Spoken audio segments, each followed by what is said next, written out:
that ever happens in Sevier County. Nothing that serious, at least.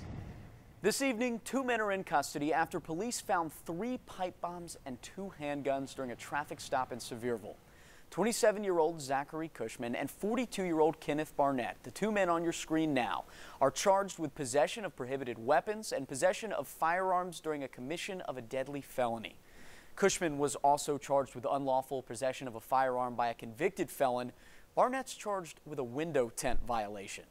This happened last night around 5:30 on Highway 66 at Boyd's Creek near the Pilot gas station. Sevierville police officers stopped the Dodge Neon initially because of the window tint. During the traffic stop, though, the officers found pipe bombs and handguns. Multiple officers responded, including a bomb squad. The Pilot station was evacuated and a section of the highway was closed. Officers did everything they could to keep people safe when they detonated those bombs. An employee at a nearby shop says that an officer came by and told her to take cover. Me and my coworker sat in our dressing room when we waited for the bombs to go off. We heard one of them. It sounded like a really loud gunshot. The Knox County Sheriff's Office took in a man after a short standoff. Also, that investigation right there is continuing.